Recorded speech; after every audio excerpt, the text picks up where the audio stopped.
Olá, caros alunos. Iniciemos mais uma aula de filosofia. Esta será a última aula de uma série que nós gravamos sobre o comunismo, socialismo, Karl Marx, esses conceitos todos. Na próxima aula nós vamos falar um pouquinho sobre a escola austríaca, a pedido de alguns alunos por e-mail, mensagens no YouTube, né? Então, na próxima aula a gente vai voltar em alguns outros assuntos, alguns conceitos dessa aula, mas partindo de outra análise, a da escola austríaca. Então, vamos lá. Hoje nós vamos partir do Manifesto Comunista para falar da luta de classes. Marx e Engels vão escrever o seguinte: a história de toda a sociedade que existiu até o momento é a história da luta de classes. Livres e escravos, patrícios e plebeus, barões e servos da gleba, membros das corporações e aprendizes em suma, opressores e oprimidos, estiveram continuamente em mútuo contraste e travaram luta ininterrupta, ora latente, ora aberta, luta que sempre acabou com a transformação revolucionária de toda a sociedade ou com a ruína comum das classes em luta. Então, veja bem, o que Karl Marx vai enxergar, então, na sociedade de uma forma geral, na história de uma forma geral? Que nós temos o quê? No desenrolar da história humana, né, na sua totalidade, a gente vai ter o quê? Opressores e oprimidos. Então, é sempre classes em luta que ele vai falar, né? Segundo ele, a época da burguesia moderna, ela não eliminou o antagonismo das classes, mas acabou só simplificando, dividindo em duas grandes classes diretamente opostas, né, que seria a burguesia e o proletariado. A gente lembra, a gente já estudou algumas aulas falando sobre a passagem da Idade Média para a Idade Moderna. É mais ou menos dessa análise que Marx vai partir, né, dessas transformações que ocorreram na sociedade naquele momento, né, da Idade Média, que a gente tinha a predominância do feudalismo, com o surgimento do capitalismo e assim por diante. Outra coisa que é importante a gente ressaltar também é como que Marx entendia a burguesia. Por burguesia, Marx e Engels, eles entendiam a classe dos capitalistas modernos, que são os proprietários dos meios de produção e são os que são os patrões, né, os empregadores de assalariados. E para o proletário, exatamente, a classe dos assalariados modernos, que, por não terem os meios de produção próprios, eles são obrigados a vender a sua força de trabalho para viver. Então, essas duas classes, elas são opostas, elas estão em luta, né? Em luta constante, segundo Marx. Como sabemos, a classe burguesa, ela vai surgir, como eu disse, no interior da sociedade feudal, né? Porque a gente lembra que na época, no início, nós tínhamos lá no alto, né? Era clero e nobreza, né? E embaixo que vinha a burguesia, o povo, etc. E a burguesia inverteu isso aí, né? E com as diversas mudanças ocorridas na passagem da Idade Média para a Idade Moderna e com a descoberta da América, assim como a navegação da África, o intercâmbio com as colônias e várias outras coisas, né, desenvolvimento da ciência, etc., a classe burguesa e a indústria tiveram um grande impulso. E esse impulso foi sem precedentes. Então isso é análise tosca de história, né? Com o fim do feudalismo, apareceu a manufatura. E o segmento industrial médio acabou suplantando os mestres artesãos. Então, você não tem mais aquele especialista em fazer uma coisa só, né? Você tem uma indústria que faz de tudo, né? Que faz todo o processo, né? Então, vai acontecer a divisão do trabalho entre as diversas corporações e vai desaparecer na fábrica aquela especialidade, né? A pessoa vai ficar só com aquela função dentro da fábrica.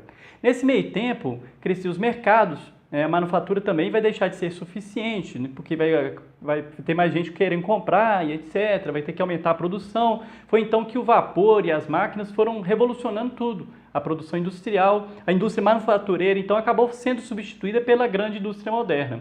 Então, você não tem mais um artesão que começa no início ao fim do processo, né? Fazendo, por exemplo, uma roupa. Você começa do início ao fim do processo. Não, você tem em cada etapa uma pessoa fazendo.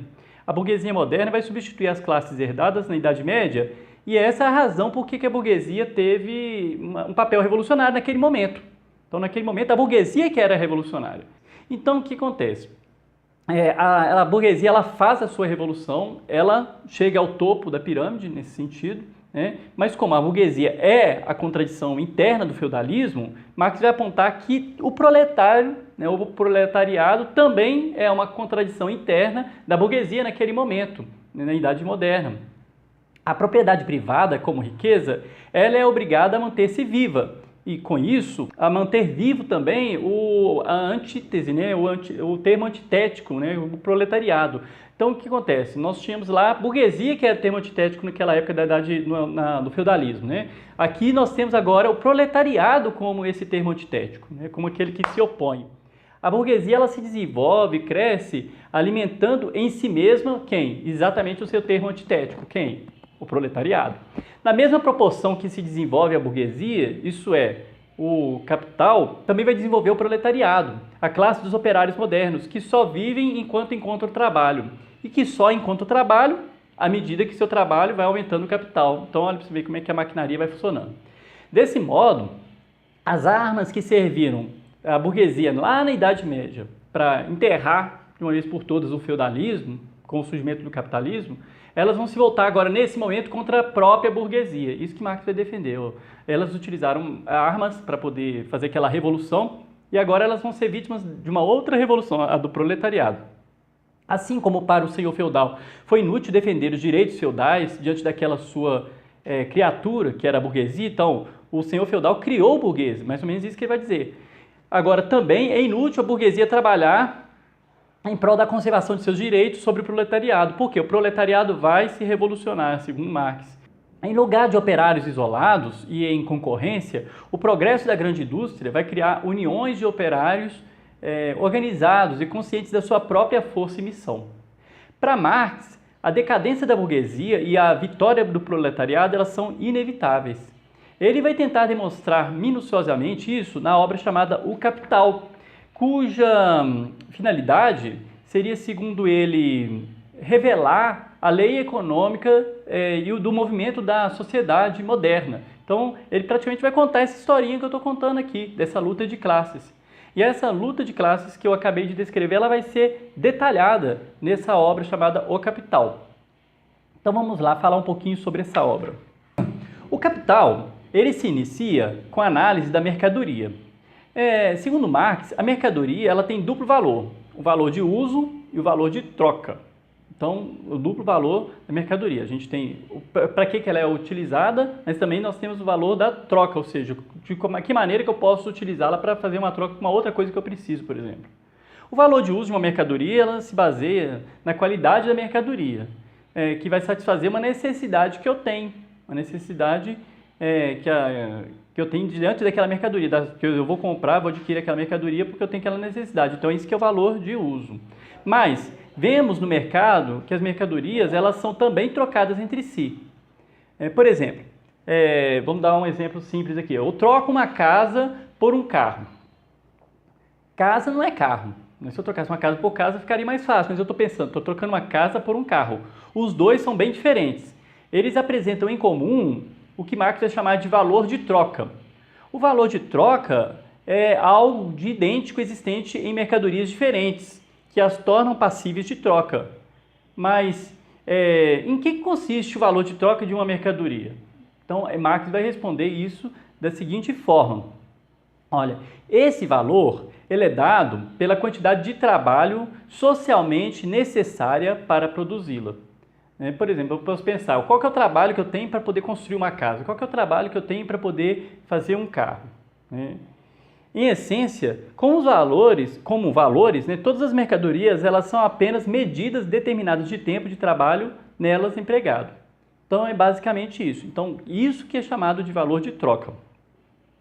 Para maior facilidade das trocas, hoje a gente fica trocando coisas por outras, né? Eu troco o carro por casa, às vezes acontece, né? Mas em geral a gente troca por quê? Por dinheiro. Então a troca direta ela foi substituída pela moeda, ou seja, o dinheiro. Mas de uma maneira ou de outra, uma mercadoria ela não poderia ser trocada por outra se o trabalho necessário para produzir a primeira não foi igual ao trabalho necessário para produzir a segunda. Por exemplo, se o trabalho necessário para produzir a casa não for o mesmo trabalho necessário para produzir o carro, eu não poderia trocar um pelo outro, pau a pau, como diz, né? Tudo isso mostra que falar da mercadoria em si, sem atentar para o fato de que ela é fruto do trabalho humano, acaba transformando no que ele vai chamar de fetiche. Por quê? Porque a gente está esquecendo aqui que é o trabalho humano que está sendo empregado para produzir aquilo ali. O trabalho ele é mensurável? De que maneira a gente pode medir isso? A realidade é que o intercâmbio de mercadorias não é tanto uma relação entre coisas, Mas, muito mais do que isso, é uma relação entre produtores. E quem que são esses produtores? Os seres humanos. E é isso que a economia clássica parece esquecer, é que quem produz a mercadoria são seres humanos. E aí é nesse ponto que Marx vai entrar. Ou seja, se são seres humanos que produzem essas mercadorias, então ele está vendendo alguma coisa. O que ele está vendendo quando ele produz a mercadoria? Se o valor de troca de uma mercadoria é dado pelo trabalho social necessário para produzi-la, o trabalho, ou seja, a força de trabalho, também, nesse caso, é uma mercadoria. Que o proprietário da força de trabalho, o proletariado, né? Ou seja, eu como trabalhador, vou vender minha força de trabalho em troca de uma remuneração ou um salário ao proprietário do capital, isto é, o capitalista. E o capitalista, né, que seria o dono do meio de produção, ele paga justamente por meio desse salário a mercadoria. Que mercadoria que é essa? A minha força de trabalho que ele adquire. Então ele paga segundo o valor que a mercadoria tem, o valor que é dado, como qualquer outra mercadoria, pela quantidade de trabalho necessário para produzir. Né? Isso é mais ou menos essa ideia, ou seja, o ser humano ele é praticamente ali uma peça na engrenagem, tanto que você pode substituir uma pessoa por uma máquina, né? E muitas vezes, em muitas ocasiões, fazendo as mesmas funções ou até mais rápido, dependendo da situação. Então, vamos lá. Nós estamos então comparando a força de trabalho com uma mercadoria. O valor das coisas necessárias para manter em vida o trabalhador e a sua família são aquilo que ele chama de salário, né, que é dado ao trabalhador.